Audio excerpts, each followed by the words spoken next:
జగత్తులో మనుష్యులుగా పిలువబడేటటువంటి వ్యక్తుల్లో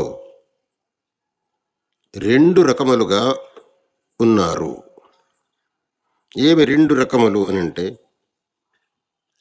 దైవ ఆసుర ఏవచ.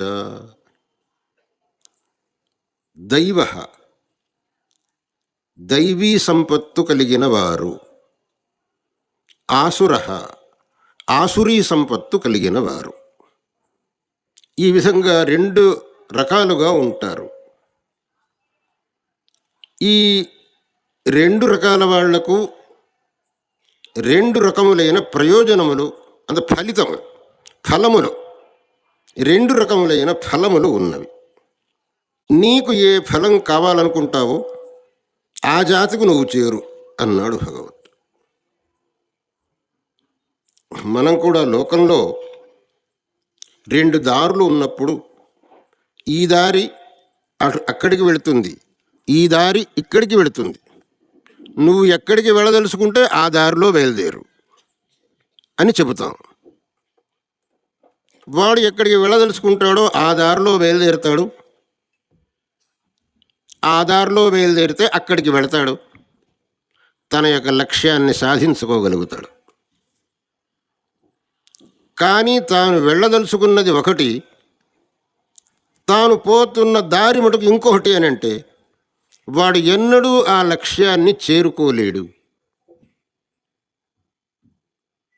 కాబట్టి వివేకి అయినటువంటి వాడు తనకు గమ్యమైనది ఏది ఉన్నదో, దాన్ని చేర్చేటటువంటి మార్గం ఏది ఉన్నదో ఆ మార్గాన్ని ఆశ్రయించాలి. తన యొక్క గమ్యమును చేర్చజాలనటువంటి మార్గాన్ని ఆశ్రయిస్తే వాడు వివేకి అని అనిపించుకోడు. ఇక్కడ భగవంతుడు చెప్పిన ఆ రెండు మార్గములు ఎటువంటివి, వాటికి గమ్యములు ఏవి అనేది మనం తెలుసుకోవాలి. వాటికి గమ్యములను భగవంతుడు నిర్దేశించాడు. అక్కడ దైవీ సంపత్ విమోక్షాయ నిబంధాయాసురీమత. దైవీ సంపత్తును ఆశ్రయించావంటే ముక్తి మార్గానికి చేరగలుగుతావు. ఆసురీ సంపత్తును ఆశ్రయించావు అని అంటే ఇంకా అధహ కిందకే పోగలుగుతావు. ఏ మార్గం కావాలో నువ్వే ఆలోచించుకో. లేదు, నేను ముక్తి మార్గానికి పోదలుచుకున్నాను, అయితే దైవీ సంపత్తును ఆశ్రయించు. నేను కిందికి పోదలుచుకోలేదు, అయితే ఆసురీ మార్గాన్ని ఆశ్రయించక. ఇక్కడ దైవీ సంపత్తు అంటే ఏమిటి, ఆసురీ సంపత్తు అంటే ఏమిటి, దాన్ని కూడా భగవంతుడే వివరించాడు. ఆ దైవీ సంపత్తు ఉండేవాళ్ళు ఎలా ఉండాలి అని అంటే ఒక పట్టి చేశాడు ఆయన. అభయం సత్వ సంశుద్ధి జ్ఞానయోగ వ్యవస్థితి దానందమశ్చ యజ్ఞశ్చ స్వాధ్యాయస్తప ఆర్జవం అహింసా సమతా దయాభూతేష్వలోలుప్త్వం మార్దవం హ్రీరచాపలం తేజః క్షమా ధృతిః శౌచం అద్రోహో నాతిమానిత భవంతి సంపదం దైవీం అభిజాతస్య భారత. నీవు ముక్తి మార్గంలో పయనించాలని అనుకునేటట్టయితే ఈ దైవీ సంపత్తును నీదిగా చేసుకో. అది అక్కర్లేదు అనుకున్నావు, ఇంకా నరకానికి పోదలుచుకున్నావు, ఆసురీ మార్గంలోకి వెళ్ళు, మేమేం కాదు. ఏమిటి ఆ దైవీ సంపత్తులు ఆయన చెప్పింది ఆ పట్టి అంత, అది చాలా పెద్ద పట్టి. కానీ దాన్ని మనం సంక్షేపంగా తెలుసుకోవాలి అని అంటే ప్రధానంగా అక్కడ చెప్పినటువంటి అంశాల్లో మొట్టమొదటిది అభయం. అభయం అనంటే నీ వల్ల ఎవ్వడికి భయం కలుగకూడదు, నిన్ను చూస్తే ఎవడూ భయపడకూడదు. అలా ఉండాలి నీ జీవితం. నిన్ను చూస్తే ఎవ్వడూ భయపడకూడదు, నువ్వు ఎవరికీ భయపడకూడదు. ఆ స్థితి ఎప్పుడు వస్తుంది?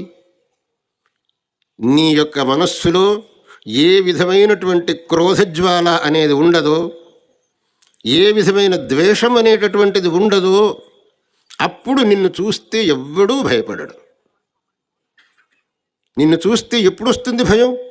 నీకు ఇంకొకడి మీద క్రోధం ఉండాలి, వాణ్ణి ఎలాగైనా శిక్షించాలి, హింసించాలి అనే భావం నీలో ఉండాలి. నీకు ఆ భావం ఉన్నది అని వాడికి తెలియాలి. అప్పుడు వాడికి నిన్ను చూస్తే భయం వస్తుంది. ఎప్పుడైతే నీ మనస్సులో అసలు అటువంటి భావమే లేదు, నాకు ఎవ్వడి మీద ద్వేషం లేదు, నేను ఎవ్వడిని ఏ విధమైనటువంటి హింస చేయదలుచుకోలేదు, స్వప్నంలో కూడా చెయ్యను అనే భావనే గనక నీకున్నట్టయితే నిన్ను చూస్తే ఎవ్వడూ భయపడడు. భగవంతుడు అదే గీతలో మరో చోట చెబుతాడు, యస్మాన్నోద్విజతే లోకః లోకాన్నోద్విజతే చయః. ఈ అభయం అనే దానికి వివరణ అది. యస్మాత్ న ఉద్విజతే లోకః, ఎవరిని చూస్తే లోకం భయపడదో, లోకాత్ న ఉద్విజతే చయః, లోకానికి ఎవడూ భయపడడో వాడు నాకు ఇష్టుడు అన్నాడు భగవంతుడు. ఈ అభయం అనేటటువంటి దానికి వ్యాఖ్యానం. నువ్వు దైవీ సంపత్తు కావాలి అని అంటే ముందర ఈ అభయం అనేటటువంటి దాన్ని నువ్వు అభ్యాసం చేసుకో. ఎవడన్నా నిన్ను చూసి భయపడితే, ఎందుకురా నన్ను చూసి భయపడతావు, నేను నిన్నేం చెయ్యను, నేను ప్రతివాడిని ప్రీతిస్తాను, నాకు ఎవ్వడి మీద ద్వేషం లేదు అనేటటువంటి భావన అందరికీ వచ్చేటట్టు నీ వర్తన కావాలయ్యా. మనం కోపంతో ద్వేషంతో సాధించగలిగింది ఏదీ లేదు. మనం ప్రీతితో ఎంతైనా సాధించవచ్చు, ద్వేషంతోనో క్రోధంతోనో దేన్ని సాధించలేము. ఇది అనేక మందికి అర్థం కాక ఏదో తాను కోపించుకుంటే పెద్ద మనిషిని, కోపం చేసుకుంటే తాను పెద్ద మనిషిని అవుతాను అని అనుకోని అనే భ్రమతో కోపం చేసుకుంటారు. పెద్ద అధికారులు తన కింది అధికారులను కోపగించుకోవటం, స్కూల్లో మాస్టర్ గారు పిల్లగాళ్ళ మీద కోపగించుకోవటం, ఇంట్లో తండ్రి కొడుకుల మీద కోపగించుకోవటం, అన్నయ్యలు తమ్ముళ్ళ మీద కోపగించుకోవటం, ఇవన్నీ అలా కోపగించుకుంటే మా స్థానం చాలా బాగా ఉంటుంది అని అనుకోనేటటువంటి ఒక భ్రమతో వచ్చేది. కానీ పై అధికారి కింద అధికారి మీద కోపగించుకున్నందువల్ల ఆయన స్థానం ఏమీ పటిష్టం కాదు. కిందధికారిని ప్రీతించినందువల్లనే అతని స్థానం పటిష్టమవుతుంది.